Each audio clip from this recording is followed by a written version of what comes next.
Welcome to the Think Factory podcast. We got one question for you.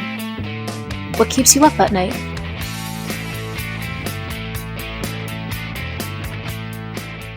Welcome to the Women's Roundtable podcast, powered by the Think Factory, where we learn how women think big and grow their business. My name is Susan Kleiner. I'm a partner with Outside General Counsel Solutions, and I'm the host of today's episode. I'm happy to have here with me today Alissa Randall from All About Headshots. All About Headshots is a headshot and lifestyle branding company. It's a relatively new company, and we're so happy to have Alissa here with us today to talk about her transition from corporate life to running her own business. So I want to welcome Alissa. Thanks for being here. Thanks so much, Susan. Very happy to be here.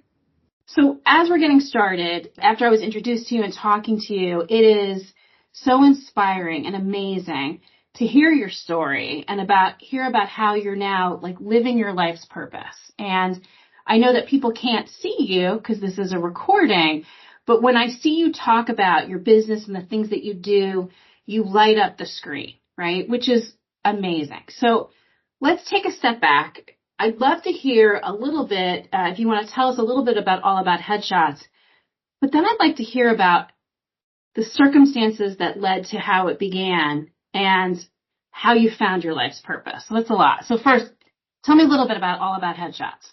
Sure, thanks. So All About Headshots, I'm a headshot specialist, and I also do lifestyle branding photos, which means that I take photos of the services that you offer and set you up in that aspect. How it started. So yes. How All About Headshots started. So, well, let's see. So I was a chief marketing officer. I started the marketing department at this nonprofit in December of 2009. So I thought I was going to be there forever. I really thought that I would retire from there. And one afternoon, it was during Thanksgiving, my brother was in town from Hawaii and I was shooting with his camera. And we went into B&H in New York because I wanted to get his camera. And on the way out, David said to me, "You should be a headshot photographer." And I said, "Come again, I have no idea what you're saying." And I made him spell it. And so April 30th that year, 2022, I trained under the premier headshot photographer. And I loved it, and it was great. And I remember sitting in the class thinking, this is amazing. How do people do this for a living? And then, of course, that week I went back to work as a CMO. And then May 19 of 2022, my position was eliminated. And for about 30 seconds, I felt sorry for myself. And then I realized, all right, time to move on. What am I doing? I'm starting my headshot business. And so I called up B&H because I had bought lights and I had no idea how to use them because I was a natural light street photographer.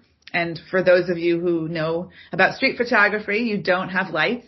And I had no idea how to use these lights that I bought. And I called B&H and they put me in touch with the rep for the lights that I bought. And the rep's name was Cliff Hausner. And I called him and I said, well, my position was eliminated this morning and I'm starting my headshot business. Will you come over and teach me how to use these lights? And he said, he waited for just 1 minute or 1 second. And then he said, yes, I will come over. So that Saturday he was standing in my living room and he said, I don't know why I said yes. And I said, I'm so happy that you said yes. And so, All About Headshots was born and I was building my portfolio. And on June 24, I was photographing this woman and she looked at the photos I was taking of her and she said, oh, I'm paying you for these. And that was it. That was my first paying client. And that's how I started charging my clients. And that was in June of 2022. June of 2022, August 11 of 2022, I was written up in the Wall Street Journal. And he asked me, will you ever go back to corporate? And I said, I'm never going back to corporate. And it was funny because I had spoken with a recruiter, right? Because we all call recruiters when we lose our jobs.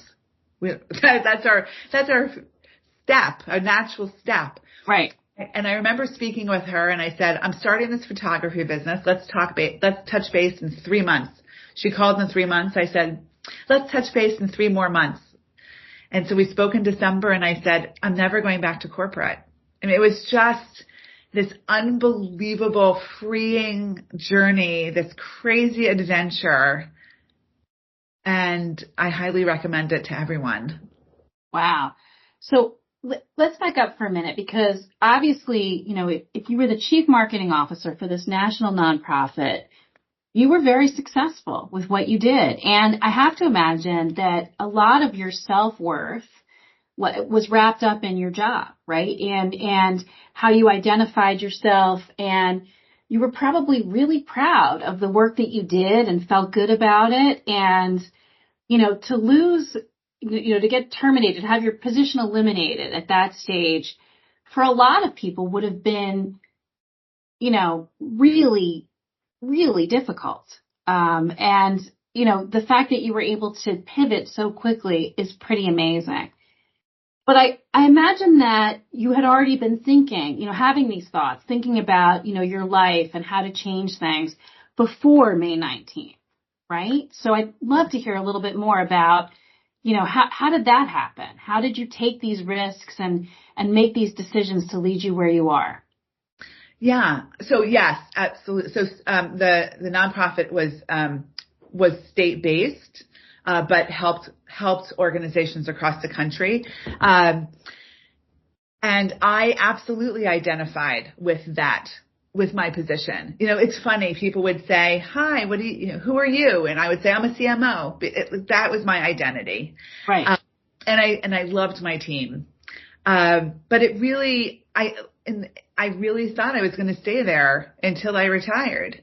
And it was sort of the push out the door that gave me what I needed to. And sure, of course, I was upset and I was angry, but now I look at it and I realize it was the greatest gift that I could have ever received.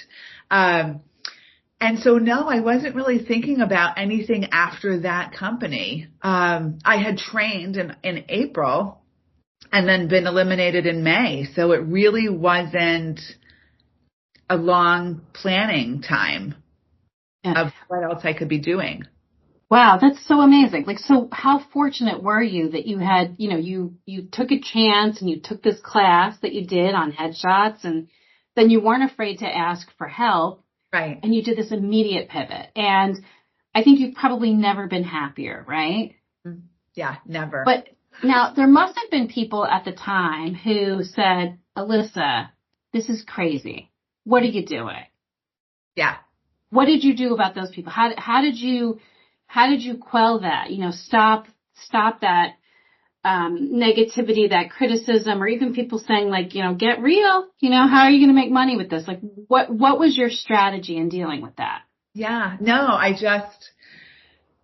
it was basically just watch me, right? Yeah. I know that I'm living my life's purpose, which is helping people see themselves for the first time and helping them find their power. And I believe that when you are where you're supposed to be, things align. So, and now those people who say, "What were you doing?" They just are in awe. They watch me. So yeah, no, it's incredible. It's incredible. So what do you think, so living your life's purpose, and finding people, helping people find themselves, how is it that your headshot business, what you do, is different? What do you bring to the table that's different than other photographers? So, Susan, I've been asked that question so many times, and it's almost a question I really can't answer. People ask me because people will look at my photos compared to other people's photos, and they'll say, "Oh, that's hers. That's Alissa's photos," because we can really see the personality. I have super high empathy, and I can connect with my clients, but I also don't know how I do it. And I know that sounds crazy, but I don't. There's a connection that happens, but beyond that, I can't really explain it. So it's interesting because I'm on your website and I look at your testimonials, and here's somebody that says, "Alissa Randall is extraordinary at what she does. I was looking for fresh headshots that fully reflect my power, personality, and potential at this stage in my life and career. I wanted to look my age, feel gorgeous, and embody my confidence and authentic presence." and there's more. Wow. Right? Like that's not the kind of thing that I've ever said about somebody who takes headshots, that somebody who captures my personality. It sounds like you also probably take some time, to connect with the folks that you're shooting first. If there's a connection, and probably that connection is what makes a difference in part. I would think so. Yeah, absolutely. So I offer different types of sessions, but the session that came from was a longer session where we have a styling consultation, and I want to get to know my clients. I've been told from corporate teams also that I was the best photographer that they worked with because I was still able to capture, even though it was a much shorter session, capture who they are. There's just a connection that happens.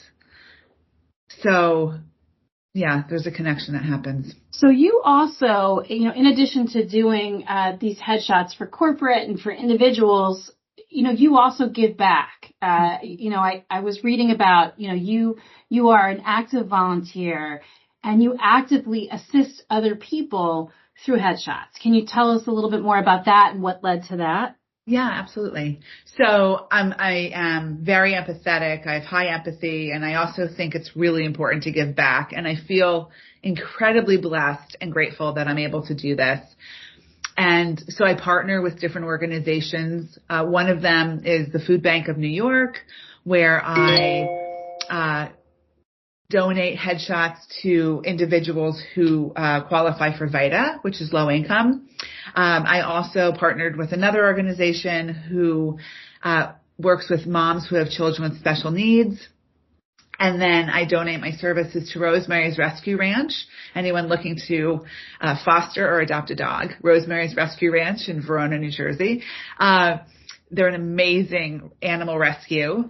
So yeah, I try to give back as much as I possibly can. I think we're all here to help and serve one another, and I'm grateful for what I'm able to do, and I think it's important to be able to give back. That's great. So what advice would you have for women, particularly middle-aged women, right? Because I think as we age, we have this tendency to feel a little bit more invisible, right? At least I hear that among women my age, and, outing myself as a middle-aged woman and you as well. You have had this fantastic journey and this complete pivot that I think is difficult and kind of unusual, right? Like you found this second career. Right. What advice would you have for people listening saying, I want to change or I want something different? Like, yeah. How do we do that? What advice would you give to somebody that says, I'm ready for change? So I would say tap into your inner moxie, right? If you are ready for change, try to figure out what that path looks like, but don't be afraid. I mean, look, if you're a woman who's middle-aged, you have wisdom, you have life experiences, you have knowledge, you have passion. Take all of that and figure out what you want to do next, and don't be afraid. And tap into your personal board of directors, because we all have them. And if you need me to be on your personal board of directors, I'm happy to do that. Happy to work through anything with you. Tap into your friends, your network, and talk about what that idea could be. Are you happy where you are? Do you want to pivot? What does that pivot look like? What would you be doing if you could be doing anything? Right.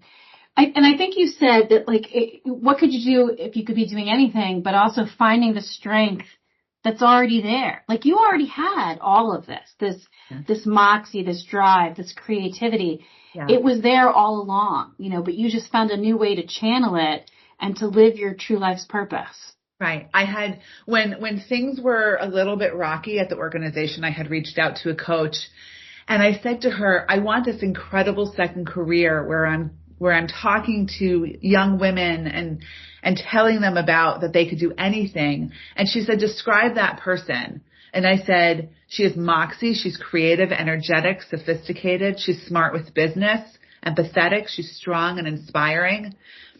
And she said to me, well, you're all that right now. And and that was such an aha moment for me. And I took that and I just ran with it. And once I decided to build All About Headshots, there was nothing that could stop me. And I believe that if a woman or a man wants to step out of where they are and step out of their comfort zone and build that next incredible second career, there's nothing that can stop them. Wow. So we talked about that advice. I'm curious, like, what advice would you give to your own younger self, right? If you could look back, you know, maybe the person, you know, fresh out of school or, you know, looking at a career, if you could go back in time and talk to that person, what would you say? Yeah. I would say don't be afraid, right? Don't be afraid. Take your business classes because they're incredibly important. But don't be afraid. Life's an adventure. Life is too short. It should be enjoyed and it should be cultivated and just go for it. And really everything is a learning experience too, right? Everything. Good, bad, and ugly, right? So if something bad happens, okay, it's an opportunity for learning. It's an opportunity for improvement, but don't let it knock you down. Right. And so for you, like everybody has these May 19th, right? Like your May 19th was your role being eliminated. Yeah. This career that you had built up for many years. And that wasn't it for you. Like you said, okay. And it was a gift, correct? Yeah. So I think what's unusual is how quickly you realize that it was a gift, but we all can learn about the gifts that are presented, you know, through loss, through disappointment, you know, through maybe not, you know, going with our original path. So, wow, totally amazing. So thank you for sharing that. So the one question that we ask all of our guests on the Think Factory is, what keeps you up at night? What keeps me up at night? Okay. So, you know, I think as women and as men, I think as humans, we might all suffer from from imposter syndrome. You know, I've spoken to some people that say they don't have it, but I think the majority of people probably have it. You know, am I good enough? Can I do this? And you think about it, you acknowledge it, you let it go. But what helps me let it go, and I receive texts like this from clients often, and I love it. And when I get them, it warms my heart and it brings a tear to my eye. And I realize I am where I'm supposed to be. So I'm just going to read this text to you. Thank you again for today. Yes, you captured amazing headshots, but it was so much more than that. It was a few hours of pampering and feeling like a model for this otherwise tired mama.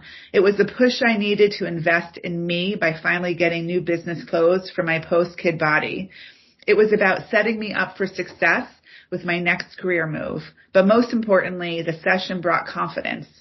I've been on cloud nine all day, and everyone I've spoken to has noted the euphoric and energized way I'm speaking, and that is because of the session. So thank you. Can't thank you enough, truly. You know, when I do these sessions with my clients, I have women and men who both cry in my studio. It happens all the time. And they say, I'd forgotten I could look like that. And they're able to see their inner power. They're able to see themselves how others see them. Or they're able to see themselves for the first time. And that's really why I do what I do, to help people find their power. And when I get texts like this, the imposter syndrome, it sort of shuts down. So, yeah. So your own imposter syndrome shuts down, but also other people's, right? Like you're helping other people shut down their imposter syndrome and say, no, I'm here. And they do get to see themselves. So, Alissa, where can people find you and connect with you? So the website is allaboutheadshots.com. My email is Alissa, ALISSA, at allaboutheadshots, again with an S.com. Yeah, and if you would love to chat, if you're thinking about going out on your own, or if you have any questions. Well, that sounds great. And I imagine people could also find you on LinkedIn, yes? Yeah, and LinkedIn, it's under Alissa Randall, ALISSA, Randall. Thank you so much for being here today. And be sure to check out our other Women's Roundtable podcast so you can learn how women think big and grow their business. Thanks, Alissa. Thank you so much, Susan.